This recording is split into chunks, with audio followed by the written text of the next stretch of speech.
Thank you so much. My name is Uncle Johnny, and today we have somebody who has traveled all the way from, she's going to tell us where. And yeah, we really appreciate her taking her time to come and see her. This is John Obell channel, and we talk with people who are just traveling from overseas. Welcome to my program, Zita. Thank you. Thank you. Can you just tell us your name and where you've come from?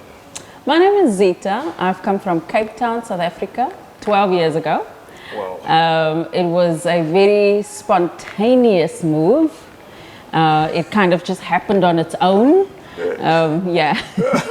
12 years later, I'm still here. You're still here. Yeah. So what made you come to Australia, Zita? Yeah, look, I was curious about the rest of the world. Yeah. I always wanted to travel. There was a deep knowing within me that I wanted to kind of spread my wings, you know? Yeah. And then working in healthcare, the opportunity came where there was a job available in country Victoria, in Australia. I didn't even know nothing about who, when, what. Yeah. I interviewed for the job 2 days later, and 4 months later, I was on a plane. Okay. So you actually got the interview while you were still in South Africa? So yes. You did the interview via the phone? That's right. Okay. Yes, that's right. Yeah. Okay. Yeah. Okay. So you said you're working for health in the industry. Mm-hmm. How come you didn't work for South Africa? Oh, I did. I know I did. So I'm a physiotherapist, yeah. and I love working with people, and I love sharing health knowledge and seeing people, you know, reach their full potential. Yeah. And I loved giving back to the community back home. Yeah. You know, I worked in South Africa, in Cape Town, for about 8 to 10 years. Yeah, okay. And people always asked me, why don't you go overseas, you know? And I always said, no, I want to give my skills to our people. Yeah. That's where I want to give back. Yeah. But then this opportunity came, and my sense of adventure as a 28-year-old, I guess, you know, and I just went with the flow. Oh, so you jumped the opposite. Yes, I did. Well, Okay. it was a you know, very like you know, a very quick thing that happened. But I just said to myself, okay, I'll give it a year and see how it goes. Oh, okay. So, did you know anybody else in Australia before you took this opportunity? yes, I did actually. So how the opportunity came to me was another physiotherapist that I had studied with. Yeah. We just bumped into each other. Yeah. Hadn't seen each other in about 8 years, 10 years. And she said, oh, this is the name of the agent. We're leaving next week. Yeah. Give him a call. Okay. And so that's how it happened. So did you study with her in Yes, South Africa? we studied together at the University of the Western Cape, and yeah, that's how it happened. Oh, okay. Yeah. So can you just tell me the first day in Australia? What happened? How did you find your way through to wherever you are living? My first day? Oh, wow. That's a funny story. Yeah. My first day. So I love city living. Yeah. I don't like cities that are too big. Yeah. Like when I went to Toronto in Canada, I felt so overwhelmed. Yeah, okay. But I grew up in Cape Town. I like the pace of city life. Yeah. So I got off the plane. The agent on this side met me and said, you've got to take this bus, and then you've got to take another bus, and then you've got to, and so forth. So I got on the bus. Were they waiting for you at the airport with your name, Zita? So you feel so important? No, you know, I wanted that, you know, like you see on the movies, but that didn't happen. That didn't happen. It didn't happen. I guess he just recognized my face and stuff. Yeah. So it was like 5 minutes. He's like, hi, I'm this person. Here's your SIM card. This is the bus ticket, etc. Okay. So I got on the bus, and the bus is going. You know, I looked back and I saw the high rises, the skyline of the city, and I'm thinking, but this bus is going the wrong way. I want to go there. You are leaving the city. I'm leaving the city. I'm like, I'm in Melbourne now. Why am I going away from the city? Anyway, the bus goes and goes and goes. I got to the destination, and then there's another bus. Okay, waiting for you. Got there, and it was so cold. I will never How long was your journey from the airport to the other bus? 2 hours. Oh, 2 hours. 2 hours. Oh, that's a long way. Yeah, then I had to wait for about another 2 hours for the next bus. It was so cold. Got into the next bus. It's a smaller bus. Yeah. And the bus is still going the opposite direction to the city. Okay. And then I start seeing sheep out the windows. And I just thought, where am I going to, you know? Cows. Yeah. Exactly, sheep, lots of sheep and cows and things.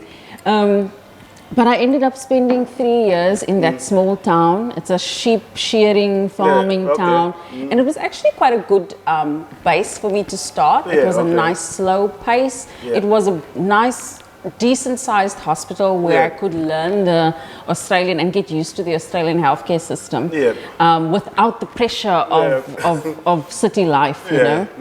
But it had its challenges as well, of course. I think I was the first black person in there. Oh, wow. Yes, the kids used to point at me, Mommy, look. Look at this one. Look at that person.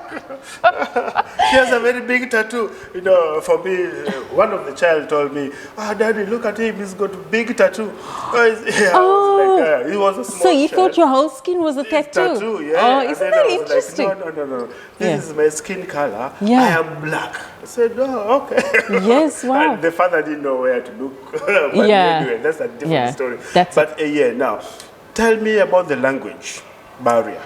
There was no language barrier for me because I had studied my final year in high school and also my uni degree in English. So there was no real language barrier at all. So you mean, did you understand the Aussie English? Oh, the slang. Yes. Oh, that's another story. That's what I'm talking about. Oh, I see. Oh my gosh, no. I tell you the amount. It took me about maybe 4 years to really understand Aussie humor. Yeah, okay.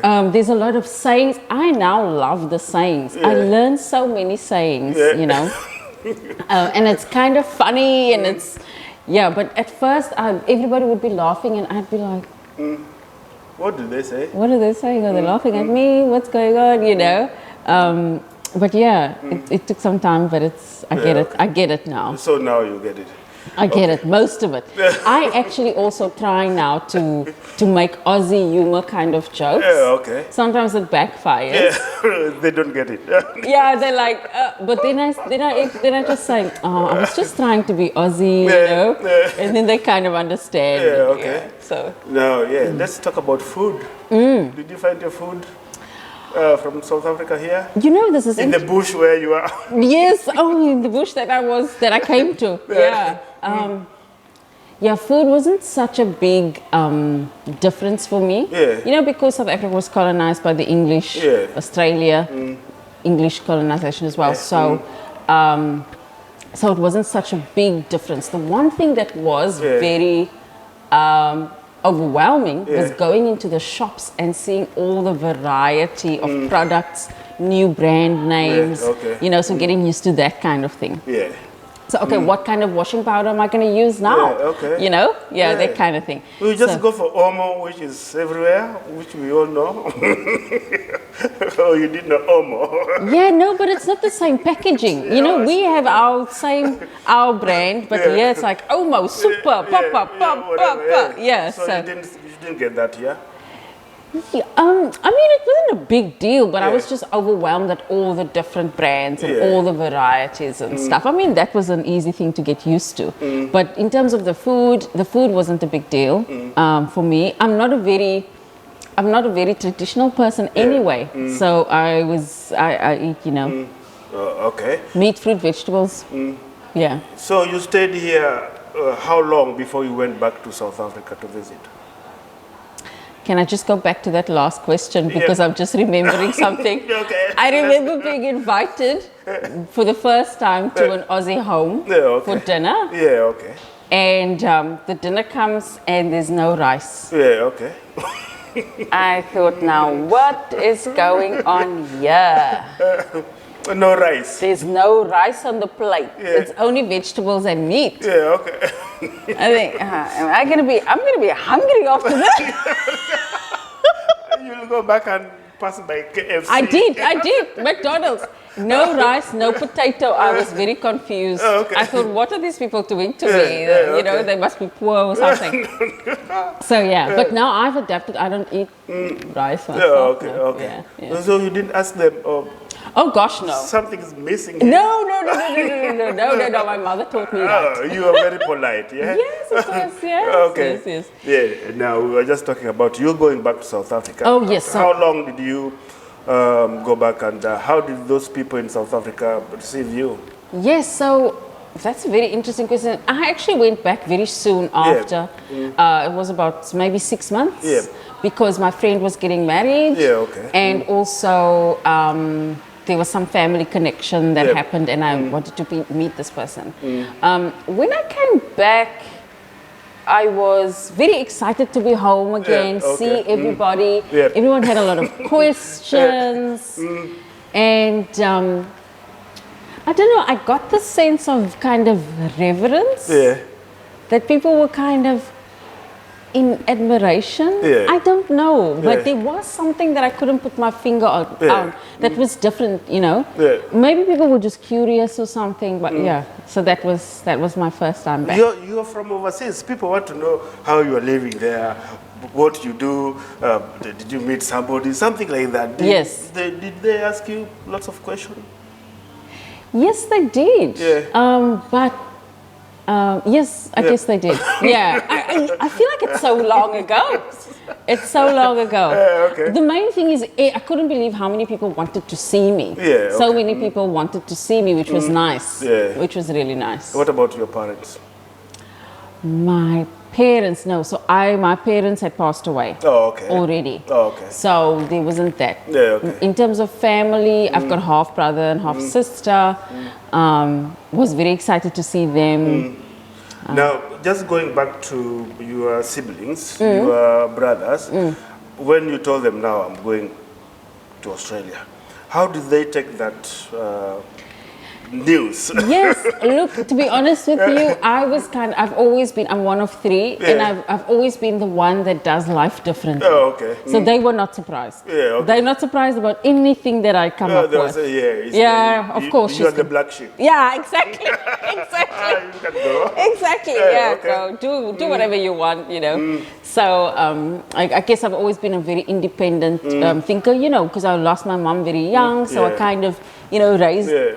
So, there was no big dramas. Did you notice anything different when you went back to South Africa? Like the environment, sort of? Yes. The new building or something like that. Did you notice all that? Or it was the same as you left it? Do you mean in general or first time? Just in first time you went back, The first time I went back, I remember being so happy to see Table Mountain, the plane landing. Because I went back so soon after, there wasn't much difference. So it was just nice to be home and eat home food and see everyone and home smells and music and sounds and things. But over the years, there's been lots of changes and lots of not just physical changes, but also just economic and socio-economic changes. Which, to be honest with you, is a bit saddening for me because it's not going the right way that I was hoping it would. So anyway, that's the whole world is going that way anyway. So that's nice. Now you mentioned you went to Canada. Yes. How long did you stay in Canada? Or you just went for a visit? I just went for a visit. And then you went back to South Africa? Yes. So that was when I was still in uni. Used my bursary money to go visit a boyfriend. Your boyfriend was in Canada? So, yes, and that was actually my first ever trip on a plane, my first ever trip overseas. And that just solidified for me, because my dream to travel was as a kid, not knowing really what it's going to be like. And that trip overseas, that first trip to Canada, solidified my desire to explore the world. To get out of to South spread Africa. my wings. Yes. I never had a desire really to leave South Africa. I didn't really, this wasn't really my plan. It just kind of happened. But that trip, and as a uni student in 1999, going to Toronto and Montreal, Quebec and those, it kind of, yes, there's more that I want to see, more that I want to learn, you know. So. Okay. Now, you are not living where you came from. You went to Victoria, and now you're in Newcastle. Yes. What happened? So I started off in country Victoria, 3 years, sheep farming, Grampians, beautiful mountain, you know, area, and then moved to Melbourne, the big city, my dream. Yeah, your dream of living in a big city. Big city, Melbourne, fancy, and I didn't like it. Okay. Yeah, that was very surprising. It was not what you expected. It was not what I expected. It was cold. I didn't like the weather. I didn't like the people. Were very harsh and very stressed and unfriendly. I'm very stressed. Yeah, because there's never space on the public transport, you know. So everybody's like, get out of my, like, you know, like just like, I didn't. All the cities are like that. Exactly. Okay, So, you didn't like that life. no, then I went to Adelaide. Okay. Which was warmer, beautiful water, beautiful, easy living, very easy living, always space on public transport because I didn't have a car then. I was doing my my equivalence exam, studying to my physio stuff here. Okay. And then I went to Queensland. Oh, you've traveled a lot. I have, yeah. So yeah, Melbourne, Victoria about 3 years, Adelaide about 2.5 years. Yeah. And then Queensland, Brisbane, about 4 or 5 years, I don't know with the sums. Loved it there, but then decided to do my work travel thing, explore more. So I came to New South Wales and just been working and traveling. You're still here.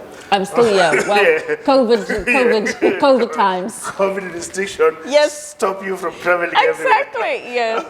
Now, for people who are in South Africa and they want to travel like you out of South Africa to maybe here or Canada, what will you advise them? What do they need to do to actually come out of there and do whatever you've done? Yeah, the main thing is, look, if it wasn't for my qualification, my studies, my commitment to education, if it wasn't for my degree, I wouldn't have had the opportunity to come and work here and live here. So the foundation is, you know, having the skills. And it's not just, in Australia, it's not just about the academic skills. They need vocational skills as well. So that would be the first step. The second step is, you know, speak to people that are here already, you know, then internet kind of things. And once you get here, I think what I didn't really do was build connections of like-minded people. Because I tried to fit in so much instead of just being me. That's why I struggled initially. I tried to fit in instead of just being me, you know. So you struggled a little bit. I did. Initially. I did. First 5 years was hard. It was really hard. I felt very isolated. And I felt misunderstood, you know, misunderstood. It was culture shock. And it was also a bit of an identity crisis because, you know, when we live at home, there are so many things that solidify our identity. I've got a sister, I've got a brother, I've got that neighbor, I do this, we do that. And those kinds of things give you that identity. And then suddenly you move to a whole new different place, different culture, and you suddenly, I remember the day I went, okay, so who am I now? You know? No neighbors, no this, no that, whatever. My sister is not here. Who am I? What do I do weekends? Who am I? So, yeah. Okay. So you got culture shock. Culture shock, yes. Yes. Yes, the especially in the workplace, the work culture was very different. There's something that I've learned now over the last few years, and South Africans are very, in the way that we speak, we're very firm, very direct. Body language, we're always using our hands, you know. Australians, because I think it's because it's a smaller it's a smaller population. And people, you know, there's a culture of mateship and we might need each other and this kind of thing, that they see conflict much sooner than, for instance, South Africans would. So I would say to you, Johnny, you must open the door because, and can you see my hands like this? Yeah. That would be conflict to them. And all I'm trying to say to you is open the door so that the fresh air can come in. Yeah, okay. But to them, that's very aggressive, very confrontational. Someone said to me, actually, you know, when you put your hands in your hip like that, I feel... You dominate. you dominate. I just thought, girl. This is like, yes, I am so But, powerful. yeah, but I'm just like, this is a relaxed pose for me, you know, like this, you know. So I had to really... It's just like, yes, I'm standing over you. I'm giving you direction. Can you open the door? Yeah. Probably they would like the one, please open the door, something like that. I don't know, but yeah. So I really had to adapt my body language and my word choices, even my tone and volume and things like that. And which has been interesting. It's just, you know, I've developed more skills, I guess. Okay. So you don't sound aggressive or something like that.